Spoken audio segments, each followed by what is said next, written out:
Hi friends, the bed time story में आपका स्वागत है। दो गहरे दोस्त थे, बड़े ही लंगोटिया यार, दांत काटी रोटी थी। हम निवाला, हम प्याला, संग बैठना, संग उठना, संग आना, संग जाना। एक का नाम था सीधाराम, दूसरे का नाम था टेढ़ाराम। दोनों के काम अलग अलग बांटे हुए थे। एक का काम कामना और दूसरे का काम खाना। एक बार दोनों साथ साथ व्यापार करने ठगपुर पहुंचे। दोनों ठगपुर की सीमा के निकट ही सराय में ठहरे। टेढ़ाराम बोला, दोस्त सीधाराम, जाओ कुछ धंधा देखो, जैसे कि हमारे बीच तय है, जब कोई समस्या आएगी तो व्यापार मैं देखूंगा, इसलिए मैं यहाँ पर पड़ा रहूंगा, मौज को छानूंगा, चैन की बंसी बजाऊंगा, तुम व्यापार संभालना। सीधाराम अपने घोड़े पर सवार हो ठगपुर नगर के बाजार की ओर चल दिया। एक थैली में उसने 1000 अशर्फियां डाली और सुरक्षा की दृष्टि से थैली घोड़े की जान के साथ बांध दी।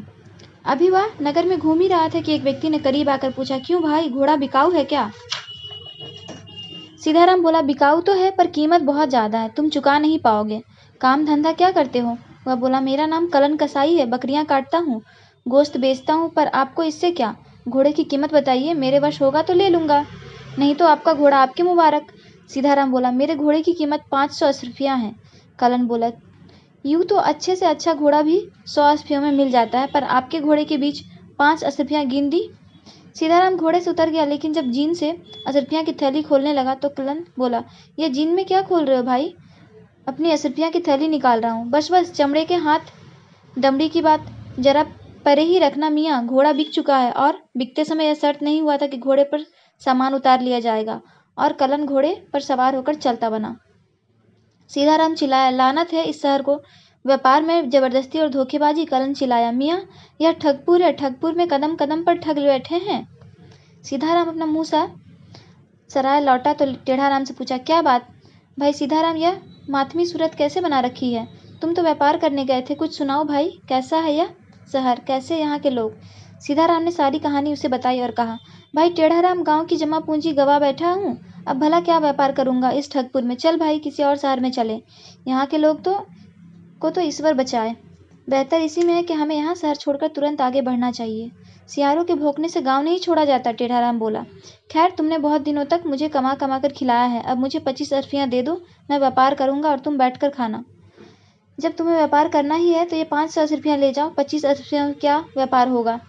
5 अशर्फियां से व्यापार सीधाराम ही कर सकता है, टेढ़ाराम के लिए तो 25 ही बहुत ज्यादा है। 25 अशर्फियां पल्ले बांध टेढ़ाराम ठगपुर की ओर चल दिया। शहर में पहुंचकर टेढ़ाराम सीधा कलन कसाई के यहाँ पहुंचा। कलन दुकान पर बैठा कीमा बना रहा था। दुकान में बकरियों के 4-5 सिर टंगे हुए थे। दुकान के व्यापारी मंजिल के बरामदे में कलन के बाल बच्चे बैठे हुए थे। टेढ़ाराम ने पूछा, कहिए कलन मियाँ, सिर का क्या भाव दिया? भाव क्या, बस अशर्फियां सिर है। कलन बोला, हर सिर 1 अशर्फी के है? हाँ, दुकान में जितने सिर हैं सबकी कीमत 1-1 अशर्फी है। हाँ भाई हाँ, झुंझलाकर कलन बोला, लिख दूं क्या? अरे भाई, तुम तो नाराज हो गए। खैर, सिर तो कुछ ज्यादा ही चाहिए, मगर इस समय मेरे पास 25 अशर्फियां हैं, इसलिए 25 सिर दे दो। सिर तो 5 ही हैं, 25 कहाँ से लाऊं? ये 5 है, 5 अशर्फियां गिनिए, 5 सिर ले जाइए, हड़बड़ाकर कलन बोला। लेकिन मुझे तो 25 सिर चाहिए। यह बात पहले ही तय हो गई थी कि दुकान में जितनी सिर हैं, हम सिर 1 अशर्फिया का है। ऊपर बरामदे में जितने बैठे हैं सबके सिर उतार लाइए और 25 सिर में पूरे कीजिए। अब कलन मियाँ घबराए, हाथ जोड़ने लगे, माफी मांगने लगे, गलती हो गई, माफ कर दीजिए, भविष्य में ऐसी मूर्खता कभी नहीं होगी। मूर्खता कैसी भाई, हमने तो सुना है ठगपुर में कदम कदम पर ठग बैठे हैं। यहाँ का तो मुख्य धंधा ही ठगी है। आदमी चतुर होना चाहिए। अब बेकार में समय खराब ना करके 25 सिर उतारो और पैसे गिनो, ताकि मैं अपनी राह पकड़ूं। अब कलन टेढ़ाराम के पाँव में गिर गया। बस बस, मैं समझ गया, कुछ देर पहले जिनसे मैंने घोड़ा लिया था, आप उन्हीं के कोई भाई हैं। अपना घोड़ा ले जाइए और अपनी अशर्फियां भी, मेरी और मेरे बाल बच्चों को जान बख्श दीजिए। टेढ़ाराम घोड़ा और 1000 अशर्फियां लेकर वापस सराय में लौट आया और सीधा ही बकरी के 5 सिर जुर्माने भी लिए। इसे कहते हैं अक्लमंदी। सच है, चतुर को भला कौन ठग सकता है। स्टोरी अच्छी लगी हो तो लाइक एंड सब्सक्राइब करें और कमेंट में बताएं कि कैसी लगी। धन्यवाद।